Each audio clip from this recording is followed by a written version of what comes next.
एक interesting topic है, सबसे इंटरेस्टिंग टॉपिक मुझे लगता है वो है कोलेस्ट्रॉल की दवा। 1978 की बात करें, 1978 का मेडिकल बुक आप उठाएं, हैरिसन प्रिंसिपल ऑफ मेडिसिन। 1978 में जब पढ़ाई की जाती थी तब बोलते थे कोलेस्ट्रॉल अगर 300 से ज़्यादा है तो उसे हाई कोलेस्ट्रॉल बोलेंगे। उसके बाद 300 को कर दिया 240 कुछ साल पहले तक, और आज है 200 से ज़्यादा है तो भी, राइट। और आज का जो आंकड़ा है वो 200 भी नहीं, या तो 200 से ज़्यादा है, या किसी की उम्र अगर 40 साल से ज़्यादा है तो उसका कोलेस्ट्रॉल कुछ भी क्यों ना हो, उसे फिर भी कोलेस्ट्रॉल की मेडिसिन लेनी ही चाहिए। सो इसका मतलब है कि आज से अभी का जो माहौल है कि कोई भी इंसान जिसकी उम्र 40 साल से ज़्यादा है तो वो बीमार मान लिया गया है, कि मतलब वो हेल्दी हो ही नहीं सकता, उसको कोलेस्ट्रॉल की दवा देनी ही चाहिए। यहाँ मैं एक बहुत इंपॉर्टेंट बात बताना चाहता हूँ आपको, इसको समझने के लिए जस्ट एक एग्जाम्पल दे रहा हूँ आपको। अंडा एक माहौल में रहता है, एक टेम्परेचर में रहता है, कुछ समय बाद उसके अंदर से एक चिड़िया निकल जाती है। उसके अंदर ऐसा क्या है कि अंडे में से एक चिड़िया निकल जाती है? तभी सोचा आपने, आप एक काम कीजिए, उस अंडे को आप लैब में दीजिए, लैब में लेके बोलिए भाई ये अंडे के ऐसा क्या निकल जाता है कि चिड़िया बन जाती है। अगर उसका माहौल दें, टेम्परेचर दें, उसको घुमाया जाए, एक कंडीशन में रखें तो उसके अंदर से एक चिड़िया निकलती है। लेकिन ऐसा क्या है उसके अंदर, सबसे ज़्यादा क्या है, आपको हैरानी होगी, 68% जो उसके अंदर है एनर्जी जिसकी वजह से वो ज़िंदगी बनती है, वो है कोलेस्ट्रॉल। कोलेस्ट्रॉल ना हो तो ज़िंदगी ना हो, राइट। सो कोलेस्ट्रॉल कोई ख़राब चीज़ नहीं है।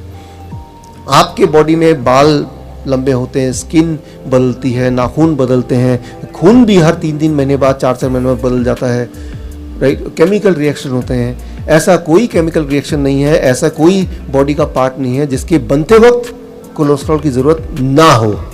ऐसा कोई अंग है ही नहीं, ऐसा कोई केमिकल रिएक्शन है ही नहीं। कोलेस्ट्रॉल नहीं तो जीवन नहीं, राइट। तो लेकिन हम क्या कर रहे हैं कि कोलेस्ट्रॉल की गोली खा के ज़बरदस्ती कोलेस्ट्रॉल को कम करने की कोशिश कर रहे हैं।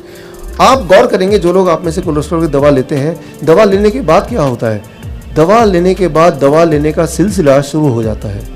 एक बड़ी अच्छी इंटरेस्टिंग बात है दवा बेचने वालों के लिए, कोलेस्ट्रॉल की दवा लेंगे तो कुछ दिन बाद ब्लड प्रेशर की गोली खानी ही पड़ेगी। कोलेस्ट्रॉल की दवा का साइड इफेक्ट है वो ब्लड प्रेशर बढ़ा देता है, और उसके कुछ दिन बाद डायबिटीज़ की दवा लेनी ही पड़ेगी क्योंकि उसका साइड इफेक्ट है वो शुगर को भी बढ़ा देता है। यानी कि आप एक दवा शुरू करते हैं, फिर 2, फिर 3, और ये तो नॉर्मल बात है हर एक के लिए। कोई भी इंसान आप में से ऐसा नहीं होगा जो सिर्फ एक दवा लेता हो। एक से शुरुआत होती है लेकिन वो बढ़ती जाती है, क्योंकि हम हमारे बॉडी की जो सबसे ज़्यादा महत्वपूर्ण चीज़ है उसको हम घटाना चाह रहे हैं। वो क्यों घटाना चाह रहे हैं, उसका थ्योरी क्या है, उसका लॉजिक क्या है, उसका साइंस क्या है, उसको आपको देखना है। क्योंकि आपके बॉडी के लिए जो जिम्मेदारी है, रिस्पॉन्सिबिलिटी है, वो किसी की नहीं है, वो सिर्फ आपकी है। सो अगर वो रिस्पॉन्सिबिलिटी आपकी है तो आपको ये जानना ज़रूरी है कि ये जो मैं ले रहा हूँ वो क्यों ले रहा हूँ, सिर्फ इसलिए ले रहा हूँ किसी ने बोला है, राइट। सो अगर ऐसा है तो उसको बदलना ज़रूरी है, because that is your life. So मैं तो एक उदाहरण देता हूँ, सोचता हूँ मैं कि स्कूल में पासिंग परसेंटेज कितना है। मान लो एक बच्चा 35% से ऊपर ना मार्क्स आते हैं तो उसे बोलते हैं कि आप पास हो गए। एक दिन प्रिंसिपल को सपना आया, उसने बोला आज से जो 80% से ज़्यादा मार्क्स आएगा उसी को हम पास बोलेंगे। तो क्या होगा, पूरे स्कूल में ज़्यादा ज़्यादा बच्चे फेल होने लगेंगे। माहौल ऐसा बनेगा कि आजकल बच्चे कितने फेल हो जाते हैं, जबकि असली बात यह है कि बच्चे की जो इंटेलेक्ट है, उसका दिमाग है, वो वहीं का वहीं है, लेकिन नियम बदल गए हैं, कानून बदल गया है। ठीक उसी तरह से अब सोचिए, जब मैं स्कूल में था आज से 20 साल पहले, उस वक्त अगर कोई मुझे बोलता कि डायबिटीज़ का पेशेंट दिखा दो, कोलेस्ट्रॉल का पेशेंट दिखा दो, मुश्किल से मिलता था। आज देखिए ऐसा कौन सा घर है जहाँ डायबिटीज़, कोलेस्ट्रॉल, बीपी की गोलियाँ ना चलती हो। तो इतने एकाएक पेशेंट कैसे बढ़ गए? क्या हम लोग बहुत बीमार पड़ गए या कुछ और है? वो आंकड़े, वो प्रिंसिपल्स, वो नंबर, वो धीरे धीरे बदलते जा रहे हैं, वो धीरे धीरे कम होते जा रहे हैं।